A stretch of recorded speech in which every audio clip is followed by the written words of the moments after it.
So I didn't recognize the symptoms, because of this entrepreneurship mentality. I'm like, I'll still out-train you, I'll still outwork you. I don't care if I'm on 3 hours swim. And that's really stupid because you're in denial of your symptoms. You're not recognizing your symptoms.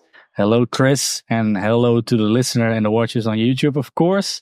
Today we have Kris Gethin on the podcast, and I wanted to talk to Kris because, of course, I'm into biohacking, and I'm also always curious why people get into biohacking. And of course, in Kris' case, how do you get such an animal? He looks like a superhero. He has a superhero body, and he looks very healthy. He looks very positive. His physique is amazing. So happy to have you on the show, Kris. How are you doing? Yeah, all is good. Thank you very much. And I appreciate your patience because I know we've been trying to make this podcast happen while I've been in different countries, when we had disconnections happening over the past several months, and we're finally making it happen now from Mumbai. Yes, from Mumbai, indeed. And you're speaking there. This is what we spoke about before the podcast. Yeah, I've been doing some seminars here with our friend Ben Greenfield, and we did a tour of seminars. God, I think the last time we did it together was 2020. So here we are 4 years later doing another tour of seminars. So we're doing seminars here, and then after that, I fly up to Chennai, as I mentioned, going to meet up with our friends Tim Gray, Joe Cohen, Sim Land for a retreat up there for a couple of days. And then I go on a tour of my own solo seminars. And then I go to Germany to go see Dr. Dom for the week. Of course.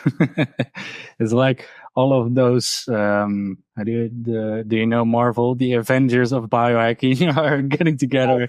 Exactly. And that's what Dom always refers it to. We are the Avengers of health. Exactly. Yeah. And I love that because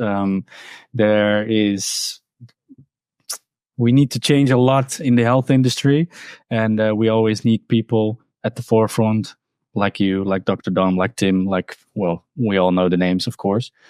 Like I said, I always find it interesting how people get into health optimization or biohacking. There's always some pain at the beginning of that journey, right? Is this also the case with you? Yeah, it definitely is. The career paths that I've kind of fallen into have always been by accident.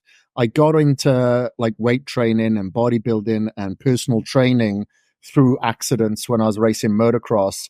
And it was through injuries that I went through physiotherapy, which got me into weight training and then into college. And I studied international health and sports therapy for a few years. And then many, many years later, I actually got mold toxicity, and this is in 2014. And it was through a lot of extensive research and speaking to a lot of specialists that I kind of got into the biohacking rabbit hole. And that's how that happened. So it was through some sort of sickness or me looking through research for some type of answer to kind of fix myself is how I kind of stumbled across these things. Yeah, I recognize that process, that you have to be almost an entrepreneur with your own body, because the regular way, it doesn't always work, especially when you get injuries or you get sick. Mold sickness is quite impactful, right? Yeah, everybody has different sort of impacts or side effects. And the symptoms that were prevalent for me was just sleep. I just couldn't sleep at night. And, I would literally go to bed and then wake up 30 minutes later, think it's time to get up. I was so alert and so awake. And, I suffered with that for several years. And it definitely changes your personality when you are emotionally fatigued and you're so exhausted. You become very angry. And, especially when you're trying to search for the answer and you can't figure it out, and you're looking for various types of supplements and dietary interventions and then pharmaceuticals to fix this. It was a very frustrating journey. And I actually got that from an apartment that had mold that I was not aware of. And, it definitely changed the trajectory of my life moving forward, because then I started researching where else was mold, after I'd gone through the detoxification process, which took me about 6 months to completely detox. I spent 6 weeks in a clinic, and then it was an arduous task of detoxifying myself for about 6 months following. And through that, I started researching like coffee and wines and chocolates and grain, loads of places where it was very prevalent where mold spores or mycotoxins were, coffee being pretty much the worst. So going down that rabbit hole really introduced me to the concept of biohacking. I can imagine. And do you still do not drink coffee? No, I do drink coffee. I just travel with my own. So I'm actually drinking a cup of it right here. So I have my decaf and my half-calf coffee that I travel with. I'm not associated with this brand. It's called Fabula, but there are other good brands out there like Kion or Danger Coffee, and Bulletproof, definitely before Dave sold anyway. So there's a lot of good coffees out there that are mycotoxin-free and that are tested, that I use both for drinking and my occasional coffee enema. Wow. Yeah, it is definitely interesting to look into the impact of all those foods onto mold and in your body as well, of course. But when you went to that clinic, what did they do to you? Because I know a lot of people suffer with some sort of mold.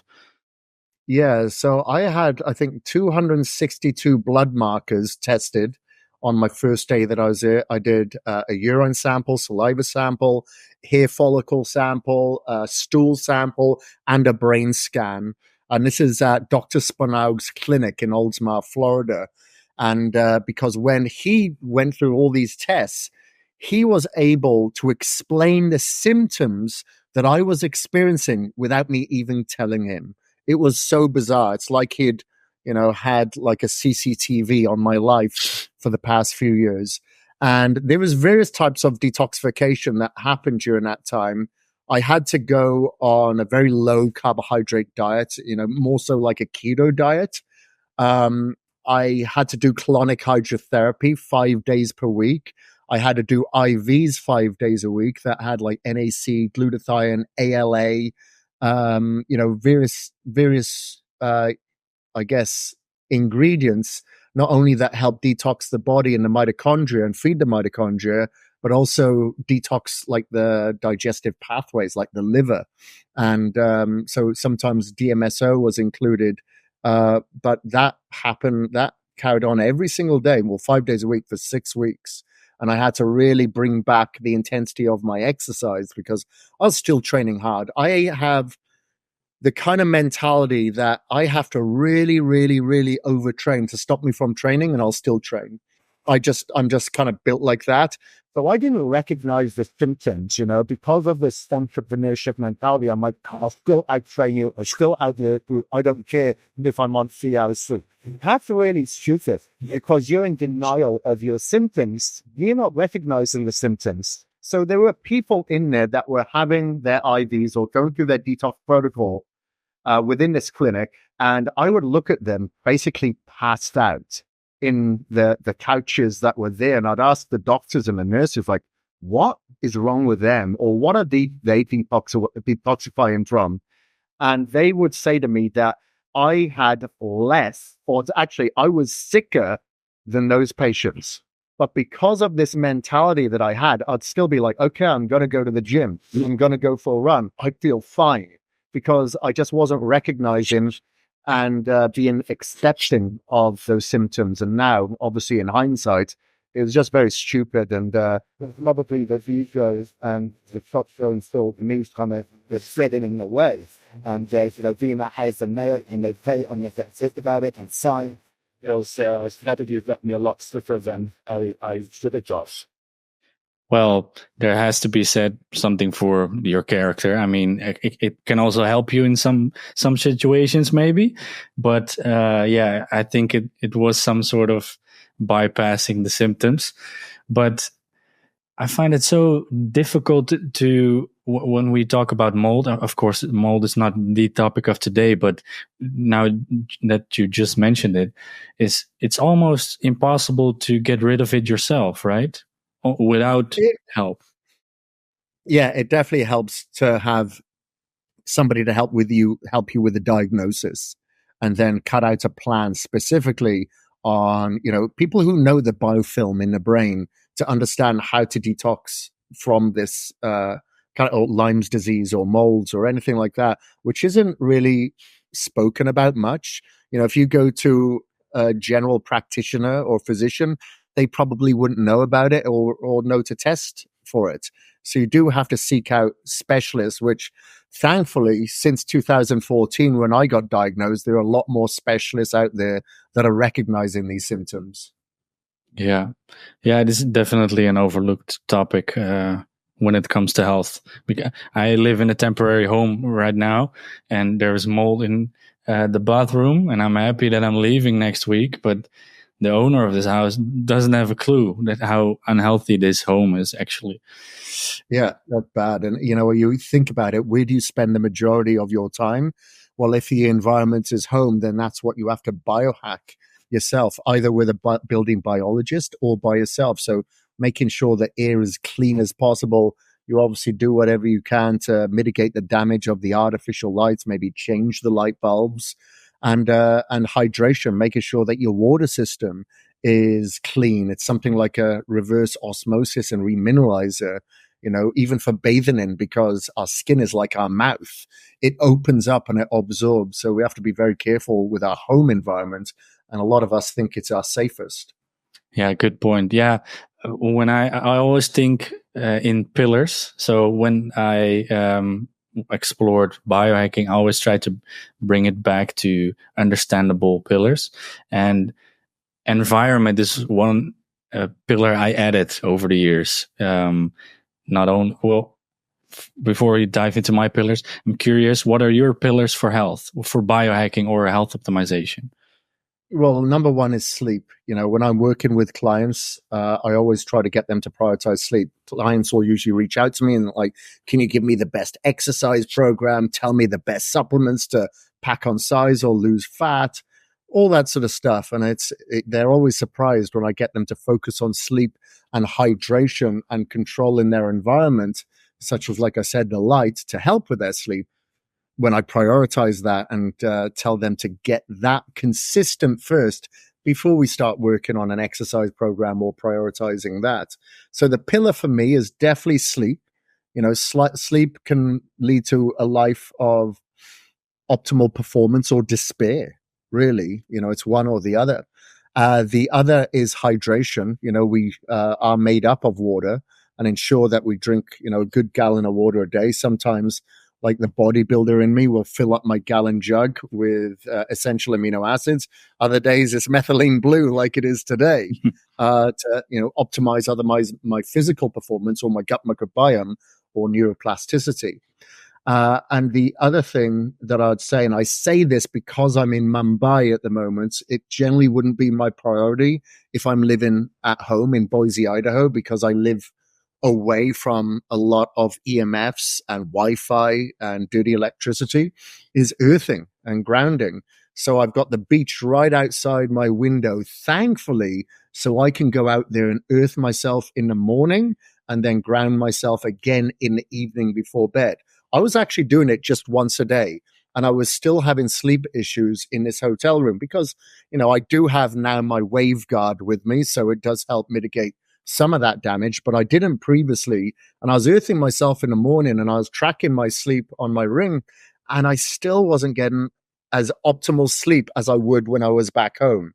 And then our friend Tim Gray said, try earthing in the evening before sleep as well. And I thought, okay, I'll give it a shot. And when I did, my sleep was so much better. And that's not the placebo effect, because obviously I'm sleeping. So that can't be placebo. So it goes to show how much non-native EMF or dirty electricity, satellite signals, Wi-Fi that we absorb during the day as well. So, dependence on your environment, dependence on the built-up area that you live in, you may have to ground yourself a couple of times a day. So I'd say that's my third. If I'm at home, then it's definitely cold thermogenesis. I love my ice baths. It really helps with my mental stability. I'm less reactory. I'm a calmer person. And of course, it's like getting my caffeine fix in the morning without the caffeine. Yeah, I totally agree. I cannot miss it as well in the morning. If we have to, we can compensate it with other things, but it's the perfect energizer in the morning. When you talk about grounding, how long do you ground in the morning and evening? Usually I'll do my cardio. So I'll walk outside for about 20 minutes in the morning and 20 minutes in the evening. However, I do biohack that environment as well. So I can actually grab them for you if you want. But I've got an earthing mat just the other side of this table. So I'll ground myself whilst I'm on my computer usually. And I also have some Barkey trainers. Actually, they're within reach. So these are actually earthing trainers. Again, I'm not sponsored by these people, but they help me ground as well. I don't know if you've seen these before. They were at the Health Optimization Summit. So I absolutely love these because they're comfortable. I can run in them. I can train in them. They don't look too hippie. And so I'm grounding myself at the same time. So whenever I go out to the shops, meet with a client or do a seminar, I'm wearing those bad boys. Sounds good. They definitely look better than mine. I have those, what is it? Grounding sandals or something. And that's what I was wearing prior to these coming out, because you get, or sometimes there's the earthy band that would go from the inside the conductor and then it goes to the outside, but I'd wear through those so quickly. Yeah, I can imagine. Yeah, I basically look like Jesus when I wear them. So I try to do it. You got it down. We got to do what we got to do. But no, I definitely look. Maybe I'll look at those shoes, for example. They're based in, what do you say? They're based in London, so they're easy to ship to you over there. Perfect. And when you look at when you talk about sleep. There are so many factors that can impact your sleep. I mean, you track your sleep, right? Yes. What is the basic, the most important marker, or maybe two, that you look at when you track your sleep? So, well, I may give you more than a couple of answers here, because when I'm here in India or traveling anywhere in a hotel, I unplug everything. Because I know that is creating more Bluetooth, more satellite. If there's like a phone by the bedside table, which it usually is, and like a clock that has a radio, it's Bluetooth, which it usually is, I unplug everything so I can get rid of as much of the dirty electricity by my head as possible. I always travel with an EMF reader as well to see where the majority of the EMF is in the room and try to spend as little time there as possible. Further from that, I always ask for more blankets and bed sheets because I like the weight on me. I have the bedroom as cool as possible, but having that weight, like a weighted blanket, which I do have at home, it just allows me to go into a deeper sleep. It's very comforting, but making sure that bedroom is very, very cold. So I have it at about 17 degrees here. Which is relatively cold, definitely too cold for my wife. So she has more covers than I do. The other thing is making sure that the place is completely blacked out. If there are any standby lights, I always make sure that I have some duct tape just to go over those standby lights. So it's completely black, because not only do we have the photobiomodulation penetrating our retinas, it also penetrates our skin as well to tell us it's daylight, raising our cortisol level, not allowing melatonin to be released. And then I'd say lastly, from that, we've got cool, we've got the darkness, unplugging any electrical devices is just a bedtime routine. So I generally go to bed at 7:30 in the evening. I go to bed very early. Knowing that I've had such issues in the past with sleep, I prioritize my routine in the evening. So I wear my blue light blocking glasses for about an hour before bed. So that is the red lens, obviously. So those are the nighttime glasses. And then I will go to bed and I'll read for about 30 minutes. Now, I'm not reading anything like from entrepreneurship or educational. I'm usually reading some, a novel, a fiction book. That could be like a detective book that I'm reading at the moment by James Patterson, something like that, where I can escape the reality of the day. Because I run several businesses, I've got a lot on my mind, and sometimes it's hard for me to switch off. So I use that as a time to kind of file everything that I've had to do throughout the day, or put out fires, or remember deadlines, emails, things like that. I can put them to sleep whilst I'm reading, pardon the pun, before I go to sleep. And I find that routine really, really helps. And obviously making sure that I don't drink any stimulants in the afternoon. That is quite an important thing as well. I always wonder, even my dad, sorry dad if you're listening, I had a call with him at 19 p.m. What is it? 7 p.m. in American time zone. At 7 in the evening, and he was like, "Yeah, I'm just drinking coffee. I'm going to bed soon." And I was like, those words do not match in my head. How are you doing that in the evening at 7 at night? Well, so some people have adrenal fatigue and they've become accustomed to having stimulants to the extent that it doesn't affect them anymore. And maybe he's a very fast caffeine metabolizer as well. But of course, it's not going to be good for your adrenal glands or your cortisol levels at that time of night. But people do become accustomed. Like I said, so when we were in Delhi, on the iPhone, the pollution reader on our iPhones go up to 500, no more than that. It said 500 on our iPhones when we were there, but it was really 700. It was 700. It was so bad. Now, I was speaking to Ben earlier, and he's still there, and he's dealing with headaches. He's been throwing up. It's really, really bad. But of course, people live there. And after a time, they just become accustomed to it until it's normal. Like, it's the equivalent of smoking 30 cigarettes a day. Jeez. People just get used to smoking 30 cigarettes a day after a while. Does it mean it's healthy? No, but it just becomes a new norm. Yeah. That is scary, because to what things am I accustomed to while we are living at this moment right now? I think I have some mold issues as well, so I might as well dive into that deeper as well. You spoke hydration. You just had a sip. How would you recommend going through your day, and even while working out, doing your hydration well? What is important for you? Well, when I wake up in the morning, a lot of people usually reach for coffee. I don't. First thing in the morning, I always try to have some lemon juice in warm water, help clean the system, clean the liver. I'll have some hydrogen-rich water following that. So I'm making sure that I've had 2 big glasses before I even consider any caffeine or any stimulant or any coffee. Usually my day then starts with just like no phone for a good 30 minutes. So that's just my time. 30 minutes is the minimum. It's just my time to kind of focus on myself, whether that be breath work, whether it be ice bath, or sometimes sauna.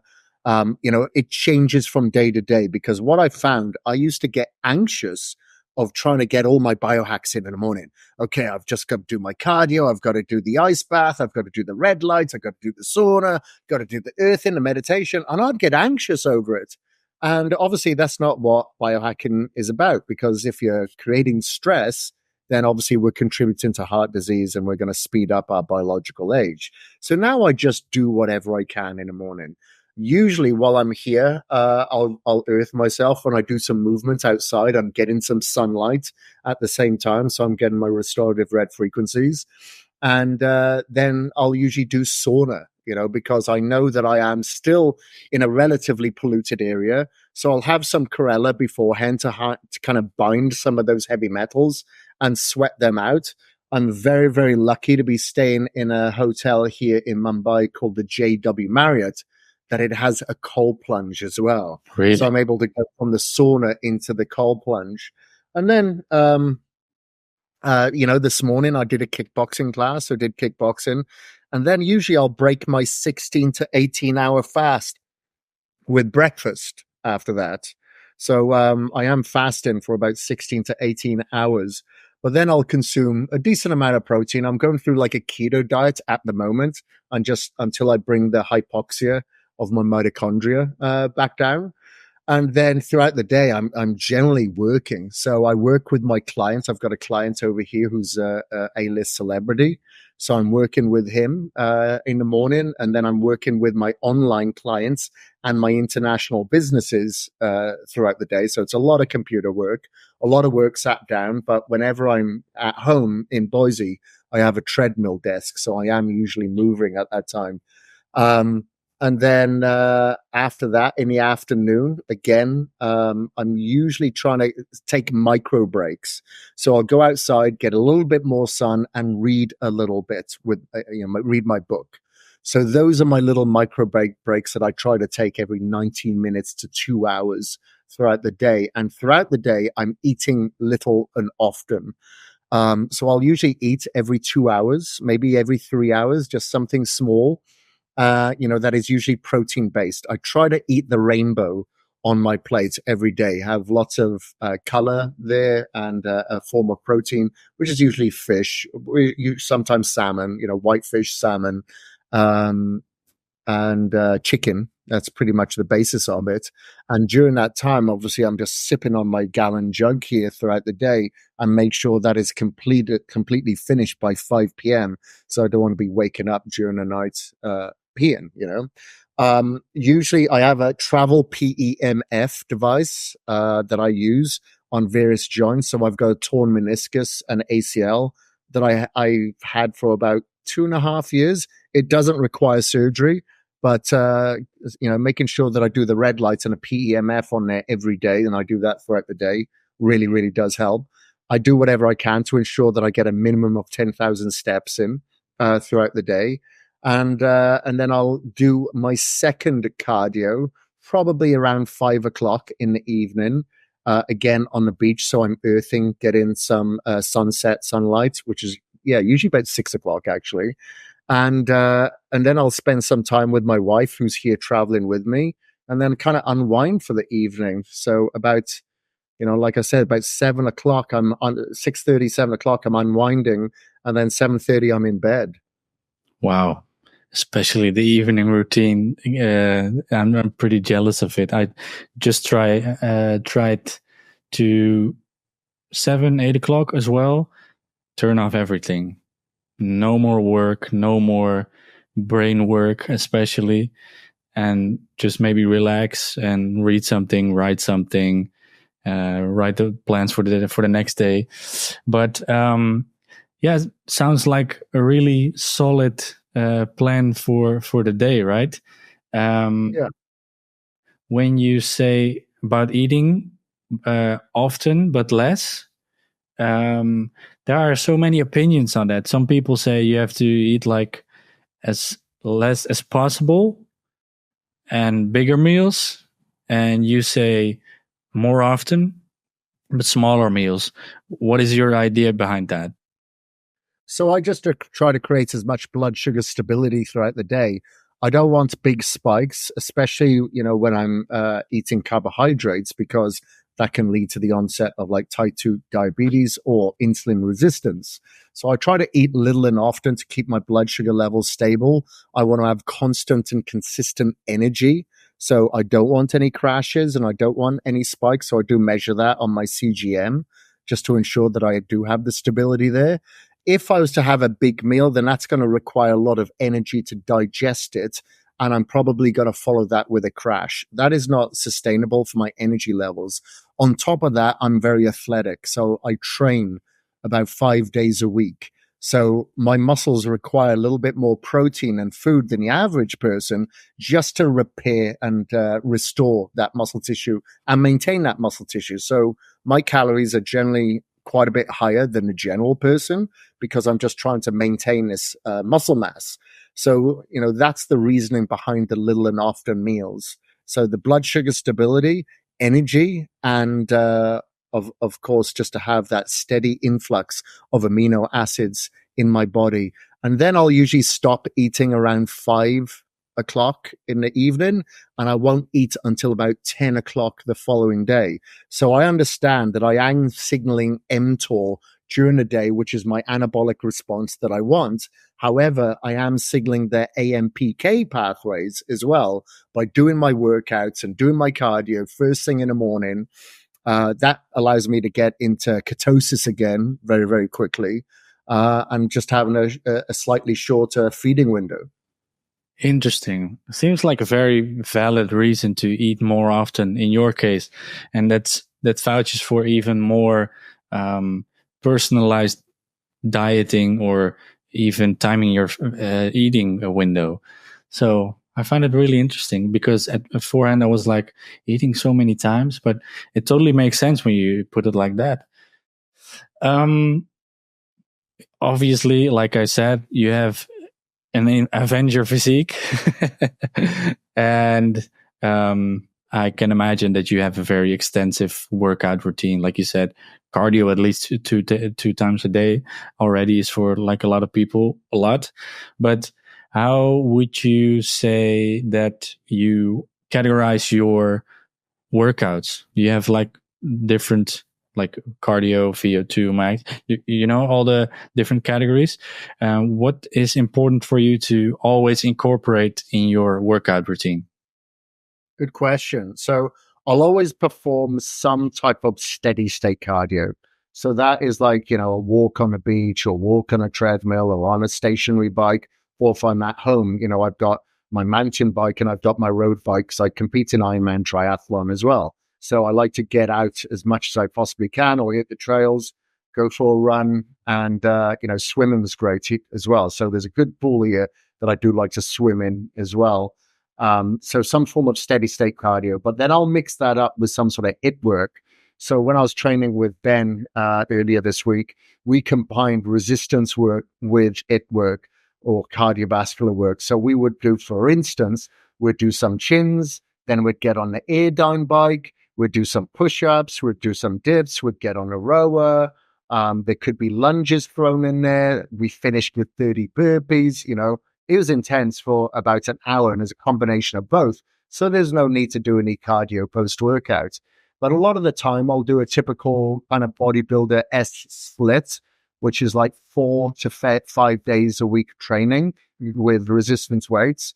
And that's usually that my workouts last for about 40 minutes each workout, 4 to 5 times a week. So it's short bursts, but it's intense. And that's pretty much it. So 4 to 5 days a week weight training, but, you know, 6 to 7 days a week cardio. And that would be either some type of HIIT work, which is usually falling on my non-training days, or steady state cardio on my training days. Wow. That is really active, to be honest. When you approach the strength training, you're a bodybuilder, so I'm sure you do a lot more than just only the compound exercise, or are you also compound exercise focused? No, it's a bit of both. So I'll generally try to go towards some sort of compound movement at the beginning of my workout when I'm at my strongest. And then I will move on to a little bit higher in repetitions or machines and isolations following that. But I usually try to start my workout with a compound that is relatively heavy, obviously working up to those heavier weights with warm-ups. And then I'll intertwine it with cables and machines, sometimes calisthenics, body weight movements, and isolation. Interesting. So would you recommend to do like the compound exercise for everybody, right? Is it like the core of your workout? Or, some people say you don't have to do the squats or the deadlifts or the bench. I'm curious how you think about that. Well, it all depends on the individual. They're individualized. So if somebody doesn't have the structural skeletal design for squatting, I will never get a client squatting. I don't squat myself. I usually use other compounds such as leg press, hack squat, lunges, split squats, things like that. That works better for me.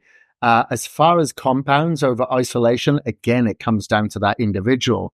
If a client comes to me and says, hey, I really never feel my pecs when I'm doing bench press, then we'll start off with always pre-fatigue to begin with. So that could be cable flies, it could be pec deck, some sort of pre-fatigue movement so they can better feel the movement of the pecs whilst they're doing that compound. So usually a pre-fatigue will come in before the compound, dependent on that person and dependent on that body part.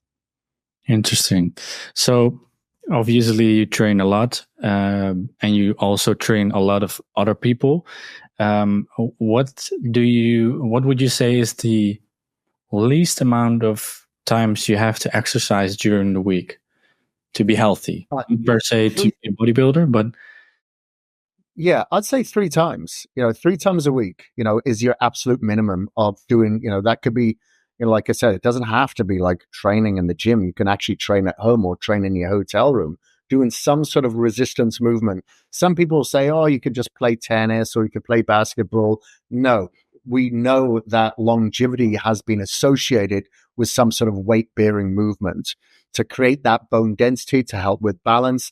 And grip strength and squat strength, or it could be leg press strength, has been associated with longevity as well, because we get weaker as we get older. And a lot of people who don't do any form of resistance movement, and we're showing this now with this new generation, because the couch is like the new smoking, is that their bones are becoming very, very brittle. So people are falling over at a younger age and they're breaking a bone or breaking a hip, and they're usually passing away earlier than than people, our generations before us. So I don't care what your age is, what your gender is, you should be doing some form of resistance movement several times a week. Yeah, makes sense. Yeah, I do 3 times a week, 3 to 4, and then cardio around it. So I think that is the most sustainable for me, but the minimum should be 3, I think as well. And do you have some sort of pre-workout, not like the original, but like the original scoops, but do you take something to enhance your workout? Yeah, so there's several ingredients that I always focus on.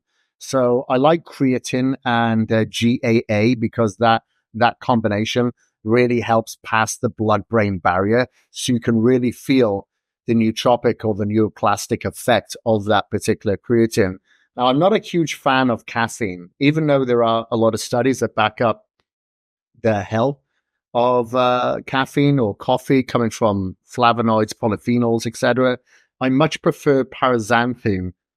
Paraxanthine is an ingredient that was formulated by Sean Wells, that I'm sure a lot of your listeners will know. So I really like the effects of that. So I'll usually take those 2 ingredients combined, and then I'll take like a non-hormetic antioxidant. So that could be hydrogen-rich water. It could be carbon C60 from My Vital C, because that's the only version that's been proven to be safe for human consumption. So that's usually it. Those types of ingredients are the ones that I'm usually looking for. And that usually does the job. I think a lot of people do rely on ergogenic aids way too much. Like they can't go to the gym without their pre-workout. If they have forgotten their headphones, their workout is finished now. They can't do it. You have to question why you really want to work out. It's for your longevity. It's for your health span. It's for your aesthetics. It's for energy. It's for your confidence. That should be the ergogenic aid that you need. And that should be the purpose to drag your butt to the gym and work out. Yes, I totally agree. I had a period where I relied on caffeine, for example, a while ago. And because of that, I didn't notice that I was way more tired than I actually was. So I was not listening to my body and I was overtraining. And then not a burnout, but really close to it, because and there's also a Dutch guy. He's a big gym owner, and he says I always go to the gym without my headphones to make sure my focus is really with the workout. Well, I think there's some truth in the middle. You can still listen to your music if you want to, but it kind of makes sense. Like, be with your workout at the moment. It's also kind of meditative if you approach it like that. Yeah, it should be just like you're going to the office. You need to be concentrating on what you should be doing, or if you're reading. It's funny. I had this conversation with Ben the other day where we worked out together, and he usually trains with no music whatsoever because he said, if anything, it pushes him too much to the extent that he could be overtraining and not stopping. So at the moment, I think he's listening to Win Friends and Influence People, which is an audiobook, and that's what works for him. So yeah, you don't always need to have music. You just need the discipline and intensity. I personally like music because it stops people from coming up to me in the gym and distracting me. So I usually have headphones on of some kind. But yeah, just like we all have different personalities and characteristics, we all have different things that push us. And we shouldn't always look to the next person to get influenced by them if it's not working for us. Yeah.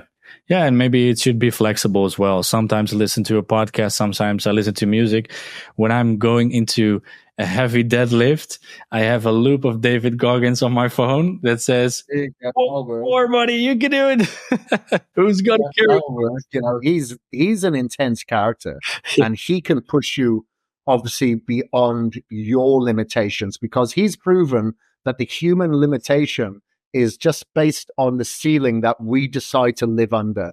And some of us live under very, very low ceilings. Yeah. And proven time and time again that you can blow the roof off when you want.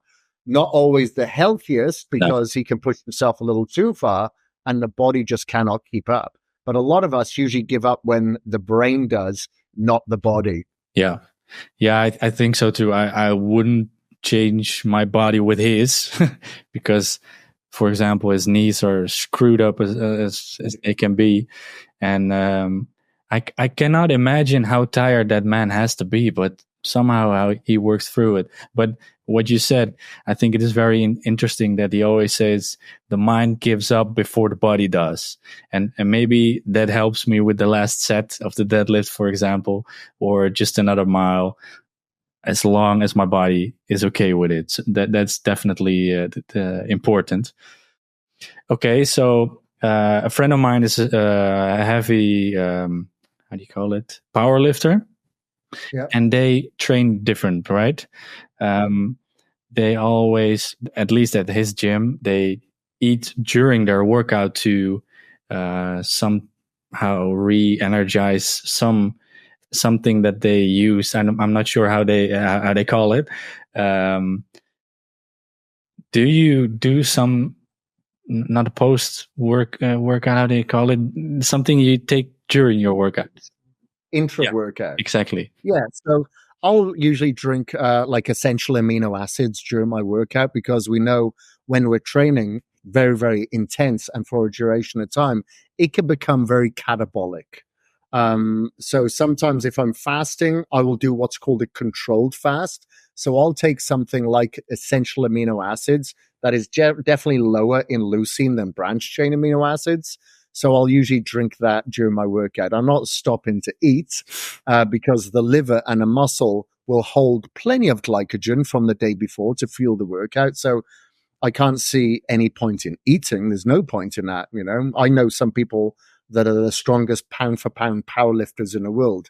They don't eat during their workouts, So I can't really see what the benefit would be there, but I could see the benefits in having essential amino acids. Now, if you're doing some type of training that is endurance work for marathons, ultramarathon, Ironman, triathlon, then sure, you're going to have some fuel during those workouts. And that's why a lot of people will have carbohydrates. They'll have things like Vitago, dextrose maybe. They'll have gels. They'll have bars just to give them the energy and the sugar to ensure that they carry on their 18-mile run in training.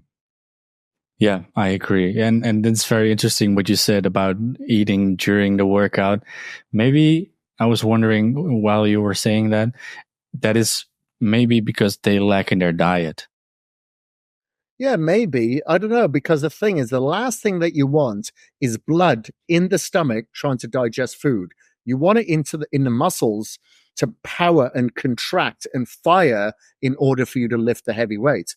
And if you think about it, a power lifter or a bodybuilder, let's say if they're in the gym for, let's say, an hour, only 10 minutes of that really is spent lifting. It's Yeah. not much. Yeah. You don't need food for 10 minutes of lifting. Like I said, your muscle and your glycogen will store plenty. Yeah. Yeah, that is interesting. I will talk to him about it. Definitely a good one. Okay, so we had the pre-workout, the intra-workout, did you call it? Yeah. Intra. Yeah. How do you recover properly?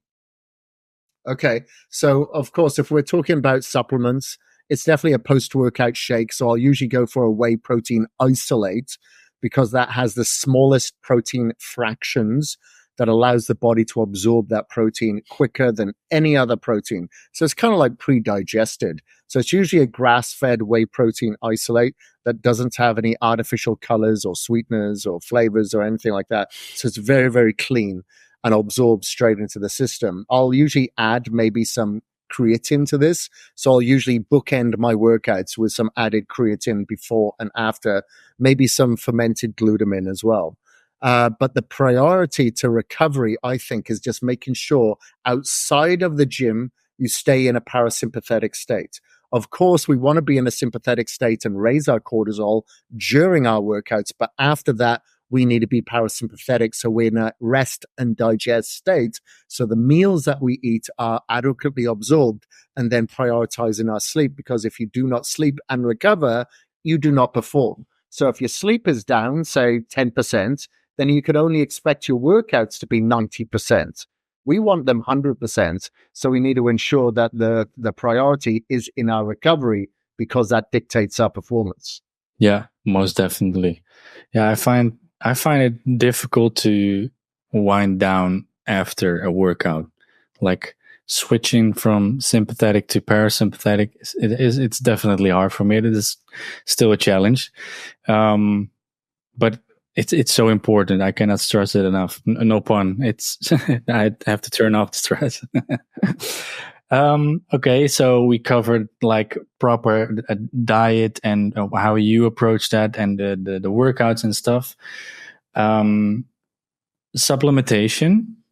Do you take a lot on a regular? No, I take a lot less than I used to. I just look at my blood work, and based on my blood work is, if I've got deficiencies, then I'll usually supplement with to help with those deficiencies. So, for example, I have a deficiency in vitamin D. So I take about 8,000, 10,000 IU of vitamin D every day. I supplement with, there's a company called Biostat Labs that has a lot of ingredients in there that I look for. So instead of me having to buy this supplement and this supplement and this supplement, a lot of them are in there. So there's one called Cell Shield, which has like glutathione, liposomal vitamin C, chlorella, a lot of these good antioxidants that my body requires, being a master antioxidant. Then there's another one called NAD Regen that has NAD, that has resveratrol, that has spermidine in there. So I take those products. If I'm having a high carb meal, let's say before a workout or something like that, or even later in the day, I'll take a product called GD Aid, which is obviously a blood glucose disposal agent. So they have several ingredients in there. So one being dihydroberberine, that again, Sean Wells formulated. Of course, that helps with the blood sugar response. So it doesn't go into our bloodstream so quick. It helps level it out. But there's another ingredient in there called Eno Slim that actually helps shuttle some of those carbohydrates into the skeletal muscle. So it actually gives me fuel. Not only am I not getting a spike or as much, it reduces my spike by about 10 points when I measure it on my CGM, but it'll also shuttle some into the muscle. So now that's giving me fuel for my workouts. So that's another one that I take. Again, I'll take the hydrogen-rich water, methylene blue, My Vital C.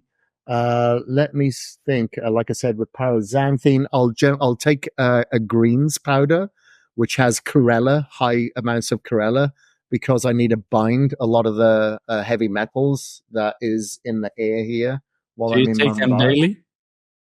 But yeah, every day. Okay, I have to get them as well. I think chlorella. Yeah, chlorella, that really helps. And And other than that, like I said, creatine and protein powder when needed. So I'll take the isolate post-workout. And if I cannot get in a meal because I'm traveling, I'm stuck, I'm in a meeting, I'll generally drink it in a form of a protein shake. Makes sense. It's kind of a simple stack. Yeah, it's very simple. Like I said, we have to look at things logically. Like if I feel that I need a probiotic, I'll take probiotic. Oh yeah, the other thing I'll take is magnesium. I'll take magnesium every day because I know that, our supplies are deficient and our food is usually deficient in it. So I'll usually take a magnesium supplement as well. It's a lot of these supplements that I will swap and change as and when needed, or omega-3s as well. I'll take omega-3s. But based on deficiencies, I may swap them. Yeah. Interesting. How many times a year do you do your blood work? Every 3 to 6 months. Okay, that's quite often. Interesting. Yeah, I've done it twice this past month, actually. Really? Yeah, because you're in India, right? Yeah, here, and I've got this ring called Ultra Human, and what I really like on their platform, not only does it track your sleep, your HRV, and your steps and stuff like that, they also have the CGM, so that works on the same app. Wow. And they have something called Blood Vision, so you can have your blood test, and it's all on the same app. Your blood reports, your sleep, your blood glucose, and it kind of cross-pollinates, and it utilizes the data and the information from something else to give you optimized reports and suggestions for something else. So I kind of like that. And then, like I said, I'm going to this AWO clinic for this retreat next month, and they did a blood test for me as well. So because I'm going to see what I can possibly do and change by the time I visit there next month. So that's the reason why I had 2 blood tests. Wow. Interesting that what you say about the ring that you, I mean, I have a different ring. I'm sure you know which one, but yeah. Well, actually, Aura on this hand. Oh, I've got really? the Ultra, this one, yeah. Because I only got Ultra Human in December, and I just wanted to test them both against each other. I love that. A guy, I host like a biohacker community of the Netherlands, and there's this guy, he tests like every 6 months another ring, and he has different generations to see what algorithms works best. And he says this ring has more pros on this side and this side, but it has more downside on this one, but together it's perfect. But what he also says, just like you said recently, is and there will be a point that there won't be different platforms for everything, but that we are able to combine all of that, just like you said with your ring, the CGI. CGI was it? Is that the CGM? Yeah, CGI is something different. CGM. I find it so interesting that all of those different platforms are in the future will be able to integrate all of the information to get a so extensive advice on how to live your life, especially when you combine it with like what is it from Joe Cohen, self-decode. Yeah, self-decode. Yeah, there's companies like self-decode and Omnos that are combining all these platforms of your blood, your food analysis, your blood glucose report, all to be on one platform, because it just makes it so much more convenient. And then you'll be able to have your blood reports of like 3 months ago, 6 months ago, 5 years ago, all on one platform as well, which will compare and tell you how you've improved or how you've gone backwards, and then provide suggestions. Wow. Yeah, I love that. So I think we covered a lot of the basics in depth, how you approach them. What I also found interesting, I always keep this for the last part of the podcast, the extras, like the gadgets in biohacking. I'm not sure if I think I heard you speak about the stem cells. What I find interesting, it feels experimental to me, but I also tried peptides this month. And I was wondering, what are some things you are looking at that are maybe not experimental, but not so common for most of the people, like peptides, for example. Do you use a lot of them, or? Yeah, so I like bioregulating peptides, and I think there's a lot of help that will be coming from bioregulating peptides. I've had several conversations with Phil Mykins in the UK, who's one of the specialists and puts on events for bioregulating peptides. And, knowing that these can actually have a positive effect on people's retina, their pancreas, their pineal gland, their liver, their kidney, you name it, is very, very forward thinking. And a lot of people do shy away from conventional peptides because a lot of them are injectable, but the majority of these bioregulating peptides are they're oral. They're oral, and they're just shorter chains of these amino acids that can replicate, obviously, that particular organ or tissue. And I just think there's a lot of forward thinking that's coming there. And as stem cells, as you mentioned, are becoming a little bit more common, more people are traveling overseas for them because obviously in the US or the UK or most Western countries, there's a lot of regulations that prevent the harvesting of these stem cells. So that's why when I had stem cells for the first time in 2017, that was in Colombia. And then I went and had them done again a couple of years ago in Mexico at CPI Institute there. And I've had them done in the US. And when I had them done in the US, it did nothing for me. I did PRP, did nothing for me. But when I went overseas and had the stem cells, they were life-changing for me. Really? Life-changing. Absolutely life-changing. That, even though it's not cheap, it's definitely the best money that I've ever spent. Now, remember, I deal with injuries. I've competed in many extreme sports. Like I've torn my tricep off the bone, snowboarding, my hamstring, heliboarding in the Himalayas. I've broken a lot of bones. I've torn a lot of stuff. And having stem cells injected into these localized areas and then finishing off with an IV, like literally 6 months later, it's completely changed my life around. You have to be very, very strict and not train for a good 10 to 12 weeks because you don't want that trauma and the stem cells to go towards that new trauma. Let's say if I just train chest, now the stem cells are going to go there. I want them to stay in a localized area of concern and injury.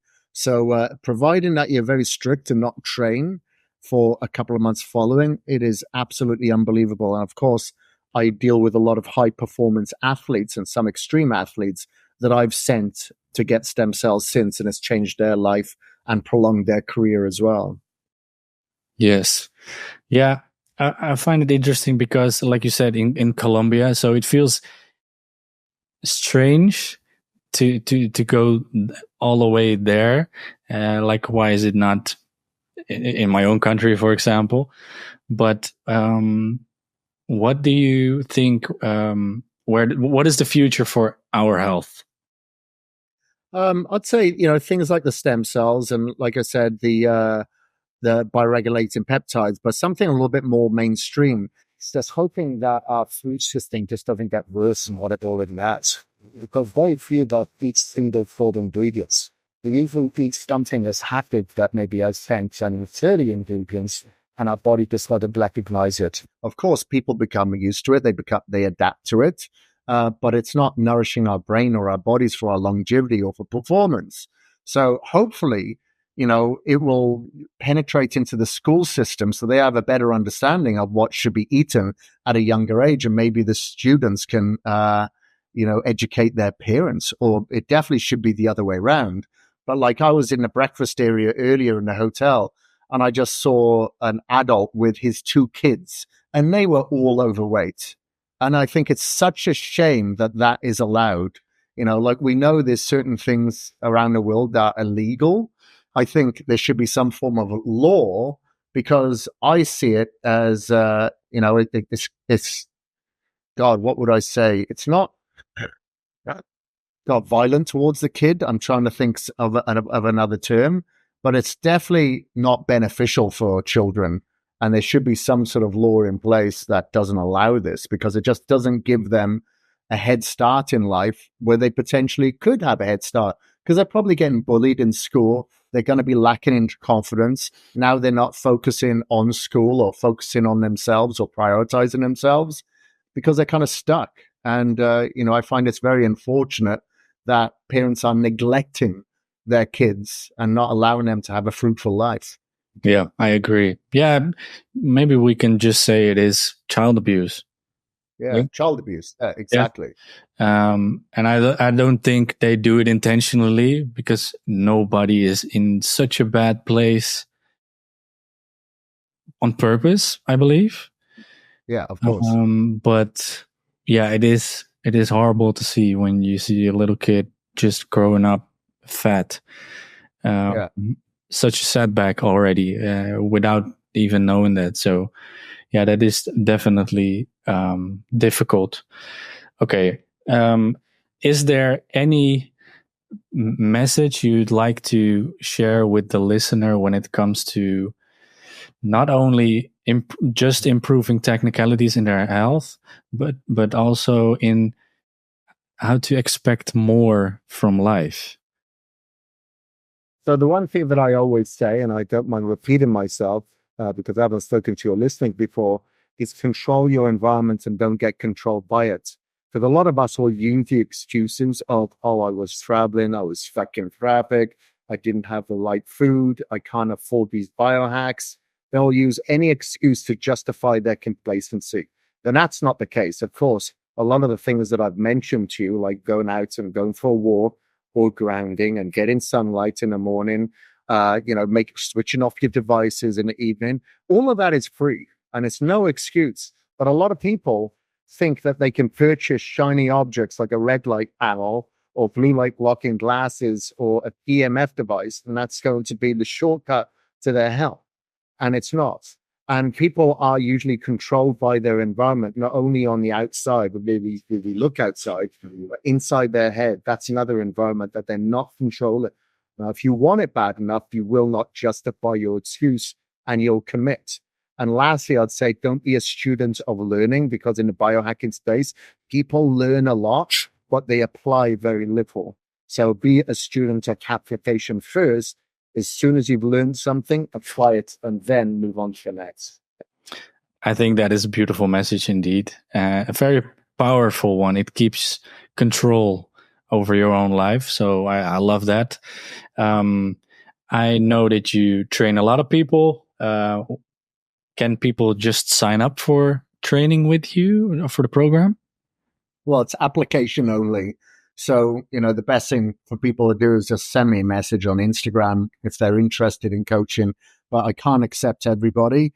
I have to ensure that people go through a veto process. They, fill out a questionnaire based on a conversation that I may have with them. Then I'll understand if they're serious, if they're committed, and see if we're a good fit. Maybe we're not a good fit. And if not, then I can refer another trainer to them.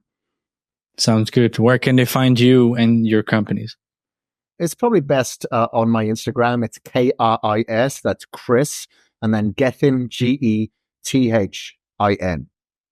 Perfect. Will you be at the Health Optimization Summit from Tim this year? I probably will. I've spoken there for the last 2 years, but we'll see as we get a little bit closer to the time. I know I've got a lot of travel to do this year, and I'm working on a couple of business ventures. So if I have time, I'll definitely be there because it is my favorite event of the year. It will be my first time, but I'm sure I will see you there.